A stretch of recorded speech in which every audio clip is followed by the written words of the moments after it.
This is a video for how to create decimal feet from feet and inches of a given data set, and also for how to do different descriptive statistics and a histogram in Microsoft Excel. So we have a data set here of feet and inches, and we want to convert this to decimal feet.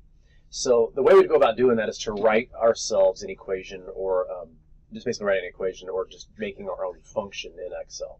So to start a function, we would hit equals. Now I'm going to go underneath the decimal feet next to this. I'm going to tap on the 5 on the left, and then I'm going to say plus, and then we're going to start parentheses by hitting Shift 9.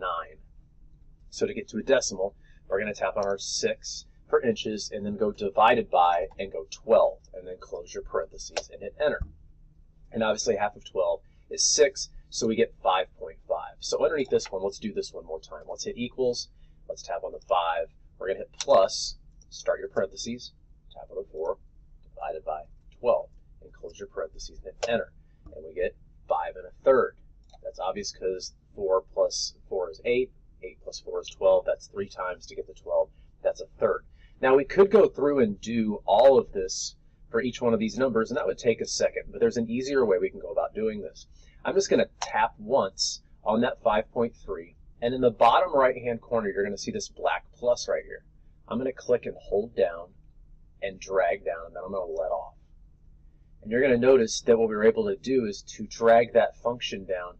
And since we had our feet and our inches next to each other in an A and B column, Excel's able to read that. Now, if we put our inches like all the way over here somewhere and we were trying to drag that down, and we have like some weird clicking in different cells and columns, it wouldn't be able to read that as easy. But since we placed it in a very logical format, Excel's able to read that.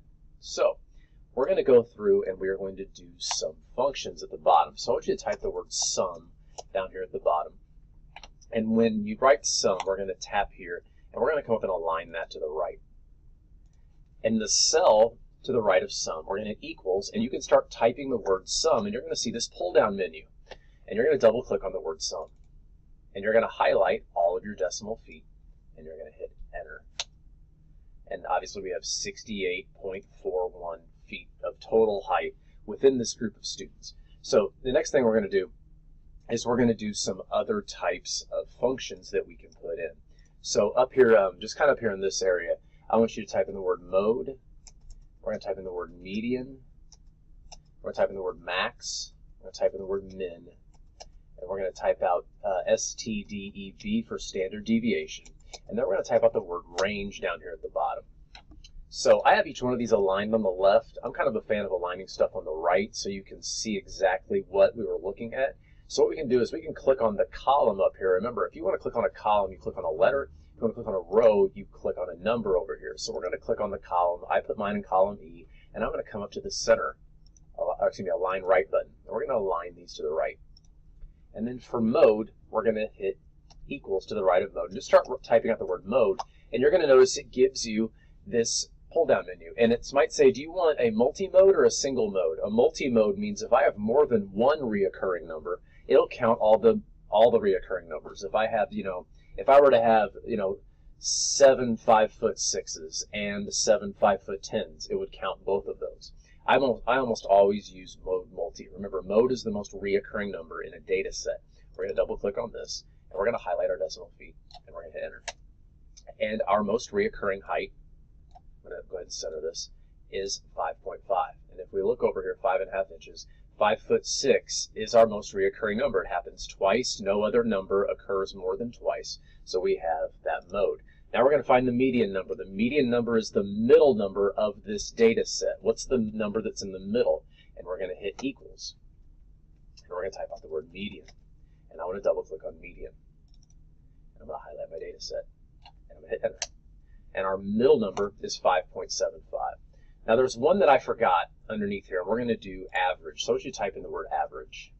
Average or mean. So in doing all this, I forgot to put an average. So just underneath that, let's just type in the word average somewhere. It doesn't matter where you put it. And we're going to hit equals, and we're going to type out the word average and double click on average. And we're going to drag over our data set, and we're going to hit Enter. Now I want you to notice that the average and the median are going to be close, but they're not going to be the same number. So sometimes the median of a data set might tell you something, but in some cases it might not. It's important to look at the average number and the median number to get a good idea of what the data set is telling you. So average might tell you something and it might not at the same time, but it's still important to get this information. So to the right of max, we're going to hit equals, and we're going to type out max. And this is going to tell us the largest number. So when I put in max, what is the largest number? So I'm going to highlight my data set and hit enter. And the tallest person is 6'4", which is right here. We can see that 6.3 right there. Minimum is going to be the smallest number, or in this case, the shortest person in the data set. Equals min, double click min, highlight your decimal feet, and hit enter. And the shortest person is 4.75 inches, which is 4 feet 9 inches. Now, standard deviation is the average distance from the average. So how far apart are each one of these students from each other on an average? So we're going to hit equals and type out STDEV, and it's going to say, do you want standard deviation of dot P, which is a population, or of a sample? We're going to do the population. So we're going to double click on dot P, highlight your data set, and hit enter. And we have roughly, a third of a foot away from one another. About 4 inches is the average distance between these people in their heights. So we have a reasonably broad number of people here. So for range, we want to find out what's the distance from the tallest person to the shortest person. We're going to hit equals. You're going to tap on your max number and hit minus, and then tap on your min number and hit enter. And the gap between the tallest and the shortest is just over 1.5 feet. You can see 1.5 decimal feet there.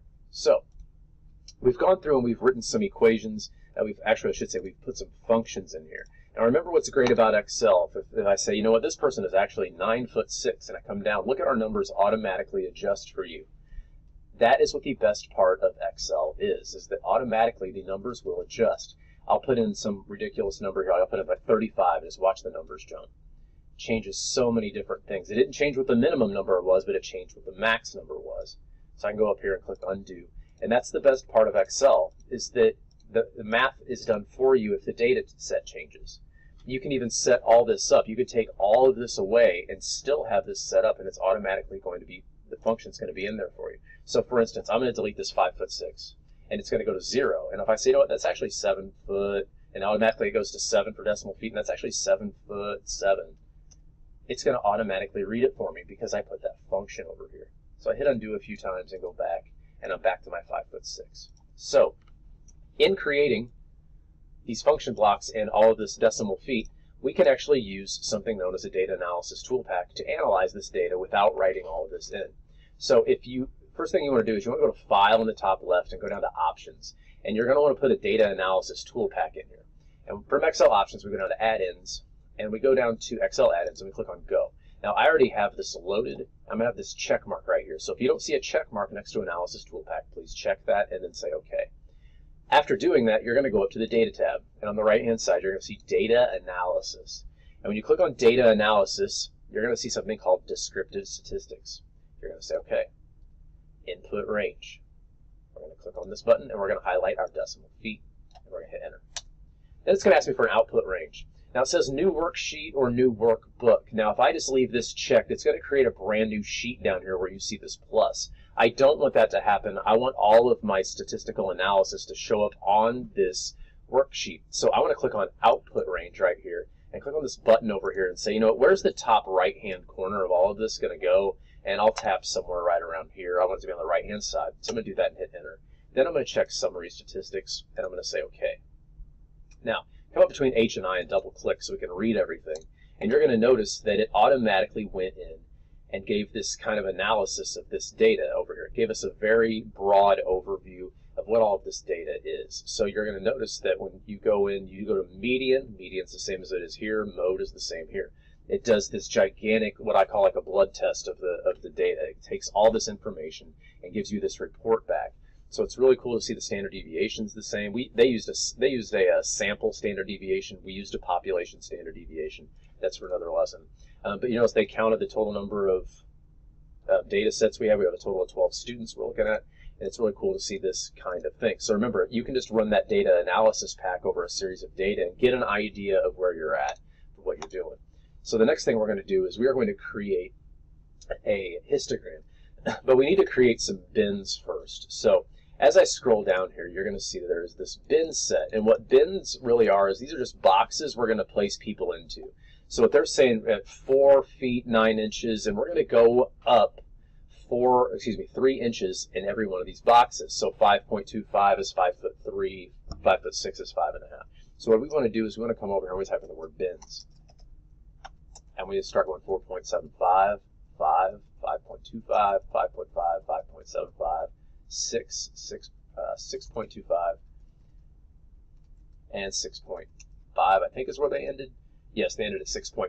So we're at bins up here, and I'm going to go ahead and come back up to home, and I want to go ahead and just bold that. I'll put a quick border around it just so we can see it. And these are the bins that we're going to throw all of these numbers into.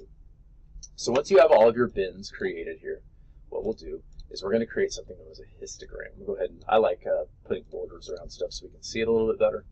And I'm going to go in and I'm going to create for myself a histogram. So to create a histogram, we're going to go back up to that data tab. We're going to go back to data analysis. And we're going to scroll down until we see histogram. And you're going to say, okay. It's going to ask us for your input. What's your input range? And we're going to click on this red button and we're going to highlight all of the decimal feet and we're going to hit enter. Then it's going to ask us what's your bin range. And we're going to click on the bin range and we're going to highlight those bins we just made. And you're going to hit enter. Again, it's going to ask us for an output range. Again, if we leave this checked, it's going to create a new sheet down here. I don't really want that. So I'm going to click on the output range here. And we're going to click on our red button here. And our output range, I'm going to say is going to be over here to the right. And I'm going to hit enter. And then it's going to say chart output. I'm going to click the check box for chart output and say OK. And look at what it did. I'm going to come over, I'm going to click and hold down and drag this down here. It took all of our numbers here and put them into bins. 5.5, 5.75, 6. It put us all into these frequencies. So I can find out how many people, are 5 foot 3 inches. 0. 5.5. I have 3 people that are 5.5. So look at the frequency, and even in this histogram chart that you can see how it put everybody in these bins, and I could just look at a chart and say, oh, well, there's 3 people that are 5.5, 3 people are 5.75. They have 3 people into each one of these.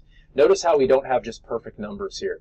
So we said 5.5. So what it's doing over here is it's getting people that are close to 5.5. Like this would round up to 5.5 at this 5.3.